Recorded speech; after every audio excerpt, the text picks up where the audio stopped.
तो दोस्तों, एक और नया दिन और मैं बलजीत परमार हाजिर हूँ एक नई कहानी, एक नया किस्सा लेकर। आज आपको सुनाएंगे उस बड़ी बैंक रॉबरी की कहानी। कहा जाए तो एक किस्म से वो बैंक के पैसे की रॉबरी है, बैंक में नहीं है एग्जैक्टली, लेकिन पूरे का पूरा मीडिया उसको कैश रॉबरी, बैंक रॉबरी के साथ जोड़ के देख रहा है, क्योंकि ये पैसा उस जहाँ से चोरी किया गया वहाँ से इस शहर के डिफरेंट एटीएम्स में जाना था। ऑटोमेटिक मनी टेलर्स जो हैं उनमें जाके उन पैसों को भरा जाना था, जो अर्ली मॉर्निंग वहाँ से निकलते हैं। पूरा किस्सा आपको बताते हैं कि तकरीबन 7 करोड़ रुपया रात के 2 बजे से लेके 3 बजे तक 1 घंटे में कैसे लोग लेके चंपत हो गए। ये किस्सा है पंजाब के शहर लुधियाना का। लुधियाना में एक एरिया है न्यू राजगुरु नगर, और वो नगर शहर के एक बड़े पौष इलाके में है। एक बहुत उस इलाके के अंदर एक ऐसा थोड़ा भीड़ भाड़ वाला इलाका है जिसके अंदर एक बहुत बड़ा कंपाउंड है, जिसमें तकरीबन 35-40 कैश वैन खड़ी हो सकती है।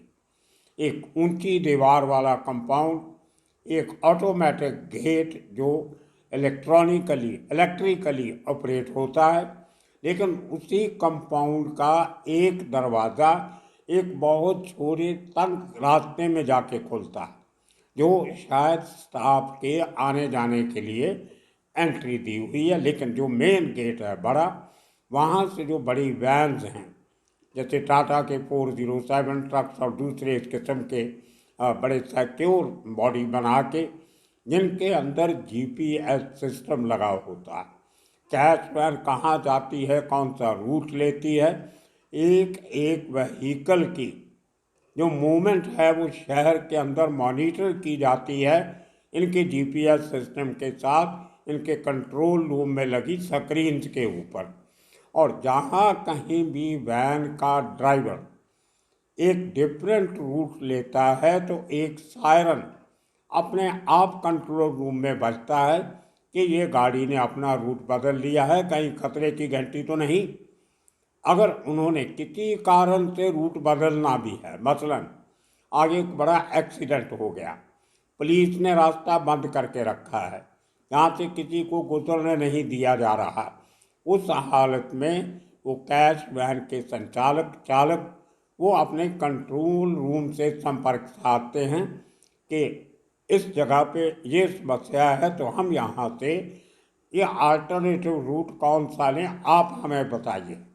उनको फिर एक नया रूट दिया जाता है जिसको लेके वो अपने टारगेट एरिया मंजिल तक पहुंचते हैं। खैर, अब ये सिस्टम कैसे काम हुआ नहीं हुआ आपको बताते हैं। अब कल रात को 2 बजे लुधियाना के इस एटीएम कैश कलेक्शन सेंटर, जहाँ पे एक बहुत बड़ा हॉल बनाया गया है जिसके अंदर हाई सिक्योरिटी वार्ड्स बनाए गए हैं कैश रखने के लिए।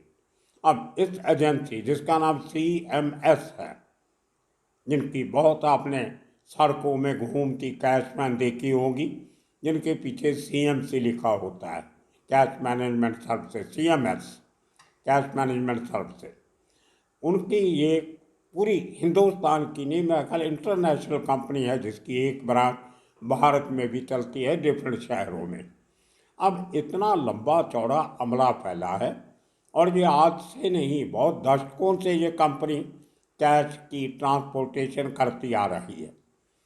अब उनके कब्जे में से कैश लूट लिया जाता है तो कहीं ना कहीं बहुत बड़ी अनगहली का कारण बना होगा इनका स्टाफ। अब देखिए, वो छोटे चोर जो स्टाफ का दरवाज़ा है बैक साइड में, वहाँ से एक आदमी अंदर आता है और अंदर आके बड़े तरीके से जो मेन गेट, जो कैश वैन वाला जो गेट होता है, उसको खोलता है। उसको खोलने के साथ ही कुछ व्हीकल्स में 10 लोग 9 लोग, एक पहले अंदर जाता है और पीछे जो मेन गेट है जो इलेक्ट्रिकली ऑपरेट होता है, वहाँ से 9 लोग, जिनमें कहा जाता है एक औरत भी थी, वो उस कंपाउंड में एंटर करते हैं और उनके पास हथियार, पिस्टल, रिवॉल्वर, उसके साथ तेजधार हथियार जैसे तलवार, कोयते, इस किस्म के चॉपर्स वो लेके दाखिल होते हैं और सीधे वहाँ पे जाते हैं जहाँ कैश पड़ा था। अब यह हैरानी की बात है कि रात के 2 बजे कैश ओपन में क्यों रखा गया? शायद इसलिए कि वॉल्ट से निकाल के रात को अलहदा अलहदा वैन के जो ड्राइवर्स और सिक्योरिटी वाले हैं, जो डिलीवरी बॉयज़ हैं, उनको पैसा निकाल के अलहदा अलहदा टेबल पर रखा जा रहा था। कैसे जैसे ही सुबह अर्ली मॉर्निंग 5 साढ़े 5 बजे एक एक वैन वहाँ से भर के वो पैसा लेके एटीएम्स की तरफ रवाना होगी, उसकी तैयारी करते होंगे। अब वहाँ से अगर 40-45 वैन निकलती है रोज़ की, उसके एक एक वैन में 3 आदमी तो ज़रूर होते हैं, एक ड्राइवर, एक वो कैश का इंचार्ज और एक सिक्योरिटी वाला, जिसके पास एक डबल बैरल या सिंगल बैरल गन होती है। ऑटोमेटिक वेपन इनके पास नहीं होती। तो एक कम से कम 3 का स्टाफ और बाकी नोट गिनने वाले, वहाँ पे चाय पानी का बंदोबस्त करने वाले और 50 आदमी होंगे। वो जो कैश की जो मशीन गिनने वाली हैं उसको ऑपरेट करने वाले होंगे, एक एक बैंक का अकाउंट देखने वाले आदमी होंगे। मतलब वहाँ से 100-150 से ज़्यादा एम्प्लॉइज उस समय उस ऑफिस में मौजूद थे, जो हाईली सिक्योर्ड है दीवारों की तरफ से, लेकिन कोई वहाँ पे एलेबोरेट सिक्योरिटी बंदोबस्त नहीं है, कोई आउटसाइड सिक्योरिटी नहीं लगाएगी। शायद उनको ऐसा लगता होगा कि जो हमारे जो वैन के साथ सिक्योरिटी वाला होता है, गन वाला, वो 50 आदमी वहाँ पे होंगे तो उनकी सिक्योरिटी काफ़ी है, एक लैक्सिटी है। ये बड़ी कंपनियां अपने खर्चे बचाने के लिए बहानेबाजियां बहुत ढूंढती हैं। तो रात के 2 बजे ये लोग एंटर करते हैं। 1 घंटे में जो 10 करोड़ का कैश जो खुले में पड़ा होता है टेबल्स पे, उसको उठा के बैग में भर के उसमें से 7 करोड़, अगर कुछ हलचल नहीं होती तो शायद पूरे का पूरा 10 करोड़ लेके भाग जाते। अब कहा यह जा रहा है कि उन लोगों ने 10 लोगों ने अपने हथियारों के साथ पूरे के पूरे एम्प्लॉइज को, जिनके पास हथियार भी थे, उनको बंधक बना लिया, बंधक बना के उनको बंद कर दिया, बंदूक के इशारे पे उनको निहत्था कर दिया और सबके सामने से 7 करोड़ रुपए का कैश लेके एक खाली वैन, जो 35-40 वैन खड़ी, हम आपको उनकी तस्वीरें दिखा रहे हैं इस वीडियो के साथ साथ, कैसे वहाँ के पुलिस के मुखी आते हैं, कैसे वैन्स खड़ी हैं, पुलिस वाले क्या कर रहे हैं, वो साथ साथ इसके वो वीडियो छोटी छोटी क्लिप चल रही हैं, आप देख सकते हो। तो एक वैन में से पूरा 7 करोड़ भर के वो लोग उसी बड़े गेट में से, जो आप इन वीडियोज़ में देख सकते हो, जिस गेट से पुलिस ऑफिसर की गाड़ी अंदर जा रही है, उसी गेट से एक वैन को लेके वो लोग भाग जाते। अब मैंने जो जीपीएस का जिक्र किया था, मान लिया उनके पास हथियार थे, उनने लोगों को बंधक बना लिया, हॉस्टेज बना के लूटा, लेकिन इमीडिएटली उनके जाने के बाद तो सबको खतरा नहीं था। वो अपने इंटरनल सिस्टम से, उनका ये भी एक सिस्टम होता है कि अगर ऐसे सेंटर्स में कुछ खतरा होता है तो डायरेक्टर उनकी हॉटलाइन से लोकल पुलिस स्टेशन में सिग्नल जाता है और पुलिस इमीडिएटली हरकत में आती है। तो जीपीएस से इमीडिएटली उनको मालूम पड़ गया होगा कि उस गाड़ी का जो उसकी जो सिचुएशन है, उसकी जो लोकेशन है, वो कहाँ की है। कहीं ऐसा तो नहीं है कि उसका जीपीएस सिस्टम ऑन ही नहीं था। ये लोग शायद गाड़ी में बैठने के बाद जीपीएस ऑन करते होंगे। चाहिए तो ऐसा कि जीपीएस सिस्टम तो 24 घंटे ऑन रहना चाहिए। कहीं ऐसा भी हो सकता है गाड़ी में बैठे कैश लेके और जीपीएस ऑन करना भूल गए तो बिना जीपीएस के चलते रहोगे क्या? तो ये बहुत बड़े सवाल हैं। लेकिन अर्ली इन द मॉर्निंग 4-5 घंटे के बाद वही वैन इनको लुधियाना जगरांव रोड के ऊपर मुल्लांपुर बस्ती है, एक टाउनशिप है, वहाँ से बरामद हो जाती है, जिसमें से कैश कुल होता है, लेकिन कुछ तलवारें, चॉपर और 2 वेपन वो देसी हैं जहाँ इम्पोर्टेड हैं, वो अभी तक पुलिस ने खुलासा नहीं किया। वो गाड़ी में पाए जाते हैं और वो लोग गाड़ी छोड़ के गए, इसका मतलब उन्होंने एक और गेट अवे व्हीकल का इंतज़ाम रखा होगा, प्लानिंग बराबर की होगी। दास साहब नहीं तो ये थे, शायद 2 व्हीकल और मंगवाए होंगे, उसमें 5-4 आदमी और होंगे। तो ले दे के 15-20 लोगों के आर्म्ड गैंग ने इस डकैती को अंजाम दिया। लेट नाइट जब तक हम ये खबर चला रहे थे, बना रहे थे, तो कोई किस्म की अभी पुलिस ने आउटलुक नहीं दिया था कि कुछ लोग पकड़े गए कि नहीं। खाली इतना जरूर कहा लुधियाना के पुलिस कमिश्नर मनदीप सिंह सिद्धू ने कि हम आरोपियों को पकड़ने के बहुत करीब हैं।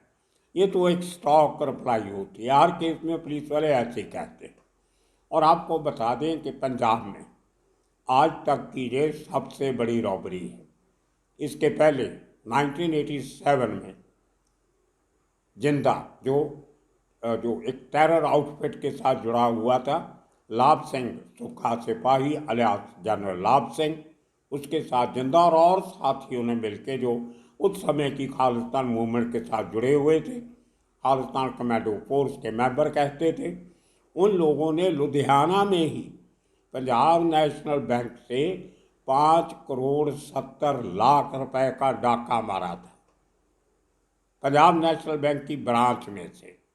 और मज़ेदार बात यह है कि 2015 में उनको बरी भी कर दिया गया था। हालांकि उनमें से 2 लोग मर गए थे, कुछ लोगों ने अपनी सज़ा भी पूरी कर ली थी, लेकिन सुप्रीम कोर्ट ने उनको छोड़ दिया क्योंकि उनके वकील ने कहा कि ये डकैत नहीं है, ये तो पॉलिटिकल एक्टिविस्ट हैं, इनको फंसाने के लिए पुलिस ने इनके ऊपर बैंक डकैती का चार्ज लगाया है। और सुप्रीम कोर्ट ने ये कंटेंशन मान ली और सबको बरी कर दिया।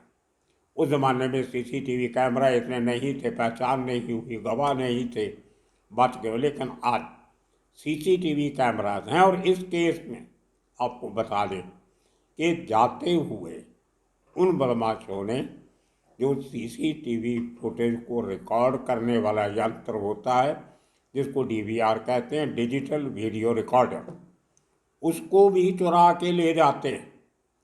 अब हैरानी की बात यह है कि ऐसे सेंसिटिव और हाई सिक्योर्ड एरिया में डीवीआर के एक से ज़्यादा कनेक्शन होने चाहिए, ताकि कहीं इमरजेंसी में एक डैमेज होता है, जब चोरी किया जाता है, तो एक जो सिक्योर जगह पे लगाया गया है वहाँ से रिकॉर्डिंग मिल जाए। कुछ सीसीटीवी कैमरास को डैमेज भी किया गया है और डीवीआर लेके भाग गए। अब उनकी कोई फुटेज अवेलेबल नहीं है। बड़ी हैरानी की बात है किस किस्म का बंदोबस्त इस सीएमएस कंपनी ने किया। बैंकों के करोड़ों रुपए अपने पास पहले बैंक से लेके आते हैं, फिर उनको जाके दूसरे दिन उनको एटीएम में जाके रिप्लेस करते हैं। और इसी दौरान 287 में वो बड़ी रॉबरी हुई। और पता नहीं क्यों, अगर आप गूगल पे जाके सर्च करें, हिंदुस्तान में जितनी बड़ी बैंक रॉबरीज हुई हैं उनमें ज़्यादातर पंजाब नेशनल बैंक में ही हुई। वो भले प्लेन रॉबरीज हों या बड़े लेवल की लूटमार फ्रॉड लोगों ने किए। आपको याद होगा बहुत साल पहले एक बहुत बड़ा फ्रॉड इंग्लैंड में हुआ था, जिसमें बहुत सारे एम्प्लॉयज़ पकड़े गए थे। सेठिया करके बिजनेसमैन था, हरजिंदर सेठिया, शायद उसने भी पंजाब नेशनल बैंक में ठगी मारी थी बहुत बड़ी।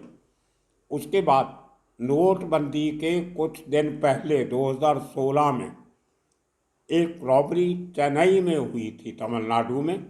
एक ट्रेन में एक बैंक का 300 करोड़ रुपया एक ट्रेन के डब्बे में रख के ले जाया जा रहा था और शातिर चोर उस डब्बे की छत तक पहुंच जाते हैं चलती गाड़ी में, द रनिंग ट्रेन रॉबरी, और छत को चीर के इलेक्ट्रिक कटर से उसको काट के नीचे उतरते हैं और 3.5 करोड़ रुपया लेके चंपत हो जाते हैं। लेकिन उनकी बदकिस्मती, थोड़े दिनों के बाद प्रधानमंत्री मोदी जी ने नोटबंदी डिक्लेयर कर दी और उनके सब नोट किसी काम के नहीं रहे। नोट रिकवर भी हो गए लेकिन डाकुओं के हाथ में नहीं जा सके। अभी नीरव मोदी लेटेस्ट 2 साल पहले का केस ले लो आप। नीरव मोदी इतना बड़े फ्रॉड करके गया, सबसे बड़ा फ्रॉड उसका इसी पंजाब नेशनल बैंक की ब्रैडी हाउस ब्रांच जो हॉर्निमन सर्कल पे है कोर्ट एरिया में, उसी ब्रांच से की गई। सैकड़ों करोड़ का लोन लिया और चंपत हो गया। सोनीपत के पास गोहाना में लोगों के लॉकर में चोरी हुई, वो पंजाब नेशनल बैंक की ब्रांच थी।